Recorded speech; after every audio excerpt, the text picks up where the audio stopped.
وقال تعالى: وإذا جاء أجلهم لا يستأخرون ساعة ولا يستقدمون. قال رسول الله صلى الله عليه وسلم: الموت تحت عرشه। সমস্ত প্রশংসা ও আরাধনা ও আলোচনা সে মহান পবিত্র আল্লাহ রাব্বুল আলামিনের ইলাহি দরবারে, তাহারি বান্দা হিসাবে অন্তর থেকে ভালোবাসাতে শুকরিয়া উদার পাক পবিত্রতা হালাতে পরিজোশের অন্তর থেকে আলহামদুলিল্লাহ। তারপরে তো জাহান নবীর আকরাম সাল্লাল্লাহু আলাইহি ওয়াসাল্লামের উম্মত আমি আপনি সকলেই কম সময় অনুযায়ী আরেকবার ছোট্ট করে নজরানা পেশ করব সাল্লাল্লাহু আলাইহি ওয়াসাল্লাম। मेरा मोहतरम मुदस्सल्लाह रब्बुल आलमीन এই দুনিয়াতে আমাকে আপনাকে সকলকে টাইম নির্ধারিত করে পাঠিয়েছে। এই টাইম সব থেকে কিমতি জিনিস। টাইমের এতটাই গুরুত্ব মানুষ যেদিকে বুঝে শুনে চলতো, আবেগ দিয়ে না বিবেক দিয়ে যদি ভেবে দেখতো, তাহলে সময়কে অপচয় করতো না। এক মিনিটের কতটা কিমতি গুরুত্ব, যতক্ষণ না কেউ কবরে যাবে ও বুঝবে। আমি আপনাদেরকে অনেকবার প্রশ্ন করেছি, আমি আবারও বলছি, দুনিয়ার মধ্যে সব থেকে কিমতি জিনিস কি? সময়। কার দাম বেশি? সময়। দুনিয়া চোখে বাস্তবে যেটা আমরা কানে শুনি সেটা হলো হীরা মতি সোনা, এত দাম বেশি, তাই না? কিন্তু কোন ব্যক্তি যখন দুনিয়ায় তার কাছে ধরুন এই ঘরটা ভরা হীরা আছে, কিন্তু আর মৌত হয়ে গেল, ভরা হীরার কোন কাজে আসবে? সে কিন্তু আল্লাহ নাফরমানগির কাজ করে গেছে দুনিয়াতে, কবরে যাবার পরে ধরা খেলো। বলুন তো কবরে ও হীরা চাইবে না কি চাইবে? আল্লাহ রাব্বুল আলামিন আমাকে একটা বার সময় দাও, 1 মাসের জন্য না, 1 ঘন্টা দাও, 1 দিন দাও, কি চাইবে? জি, সময় চাইবে। ওখানে হীরামতি চাইবে না। আল্লাহ এতদিন তো আমি বুঝতে পারিনি, কবরে আসার পর বুঝে ফেলেছি। কিন্তু যদি দুনিয়ায় একটা বার ফিরত যেতাম, মসজিদের ইমামতি মনে আমি করতাম, একমাত্র আমি দিতাম, আজান তাহাজ্জুদ কি নামাজ বছর গুজারে গেছিলাম। কিন্তু বলুন তো আল্লাহকে দিবে? কাউকে দিয়েছে? কেউ কোনদিন সময় পেয়েছে?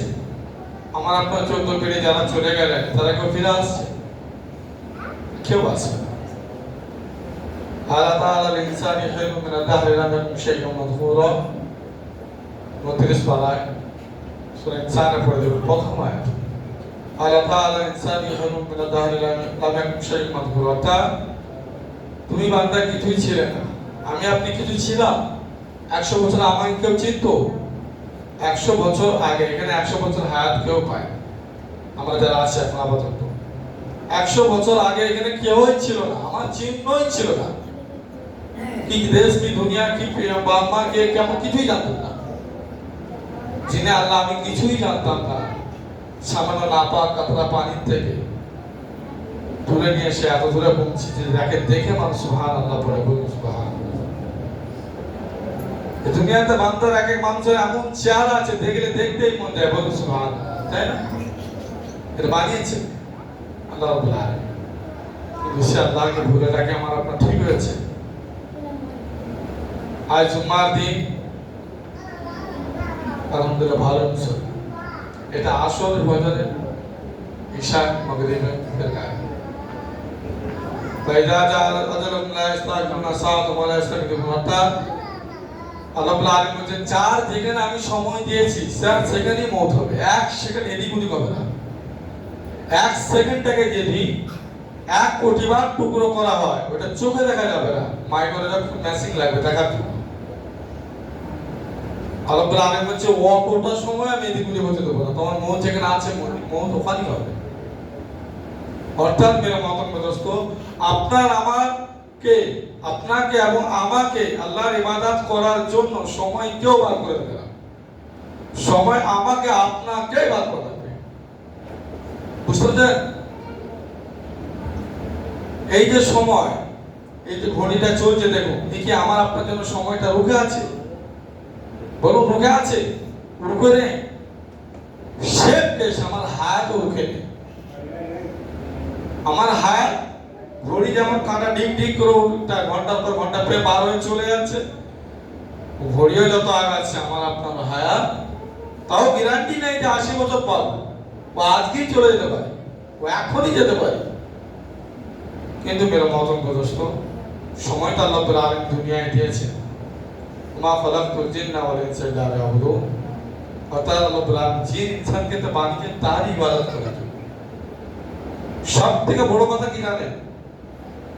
আল্লাহ রাব্বুল আলামিন এর চাঁদ, এর সূরজ, আসমান, গ্যালাক্সি, মেলকিও, তারা, চন্দ্র, যা কিছু দেখছেন, পাহাড়, সমুদ্র, নদী, খাল কিংবা গাছপালা, যত কিছু দেখছেন এগুলো আমার আপনার জন্য বানিয়েছে। কার জন্য? আমার আপনার জন্য। কিন্তু আমি আপনি সেটা বললাম আল্লাহ রাব্বুল আলামিনের জন্য, বলুন সুবহানাল্লাহ। কেন কোরআন আছে না সূরা 3 এ, লাকাদ খালাকনাল ইনসানা বিআহসানি তাকওয়িম। সর্বশ্রেষ্ঠ বানিয়েছেন ইনসানকে, বলুন সুবহানাল্লাহ। শ্রেষ্ঠ কে? আল্লাহর প্রকৃত নেককার বান্দা, সেই শ্রেষ্ঠ। মানুষ হিসাবে জন্ম নেওয়ার মনি যে শ্রেষ্ঠ, এরকম ইসলাম বলে। কিন্তু মেরে মহতরম দোস্ত, এই বিষয়ে আমার তবে আমি যেটা আপনাদেরকে বোঝাতে যাচ্ছি, এরা আল মাউতু তাহতা আরশি, অর্থাৎ এই হাদিসটা অনেকবার বলেছি, ফের রিপিট করছি। আল্লাহর আরশের নিচে স্রষ্টা ছাড়া সৃষ্টি সামগ্রীর মত একদম অনিবার্য। আচ্ছা, স্রষ্টাকে আল্লাহ রাব্বুল আলামিন, সৃষ্টি আমি আপনি। এখানে রাজা হোক চাই উকিল হোক, হ্যাঁ যে আরো চেপে চেপে বসুন না, আজ বাইরে বহুত বড়, সামনেটা একদমই বসতে পারবে না। অর্থাৎ মেরে মতন বলছে, যেটা আমি বলতে চাচ্ছিলাম, আল্লাহ রাব্বুল আলামিন খুদ বলছে যে আমার আরশের নিচে এবং কি আরশে ওঠানো ওয়ালা যে ফেরেশতারা আছে তাদেরও মত একদিন অনিবার্য। এই শুধু ইনসান জিন্নাতের মত হবে তা নয়, আল্লাহ সৃষ্টি যা করেছেন স্রষ্টা বাদে সকলের মত অনিবার্য। বুঝতে পেরেছি? চাই জমিনের নিচে হোক চাই জমিনের উপরে আসমানে হোক, সকলের মত একদিন। এই ফেরেশতারা যারা আমার আপনার কিরামান কাতিবিন ইয়ালামুন মা তাফআলুন, এই দুই ফেরেশতা এনি টাইম লিখছে আমি কি আপনি কি করছি না করি না। এই আদরও মত হবে একদিন। যে আজরাইল জান কবজ করলেন তারও মত হবে একদিন। আল্লাহ ছাড়া আর কেউই থাকবে না। অর্থাৎ মেরা মতন দোস্ত, মৌত যখন অনিবার্য, মৌত যখন হবে, তাহলে দুনিয়াতে আল্লাহ কেন ভুলে আছে? আপনাকে তো বারবার কিন্তু একটা নবী সাল্লাল্লাহু আলাইহি ওয়াসাল্লাম বলেছে, আমার উম্মত তোমরা কমসে কম প্রত্যেক দিন 20 বার করে ভাবো যে আমি যে অবস্থায় আছি আমার তো অবশ্যই মৌত হয়ে গেলে আমাকে কবর ছাড়বে। হাদিসে ইউ এসে কবর হলো প্রথম মঞ্জিল। এই কবরে যার বাধা হবে না, সফল হয়ে যাবে, সব জায়গা আল্লাহ তাকে সফল দান করে, বলুন সুবহানাল্লাহ। আর কবরে যে আটক হবে, ধরা খাবে, ওই ব্যক্তিরা সব জায়গায় ধরা খাবে।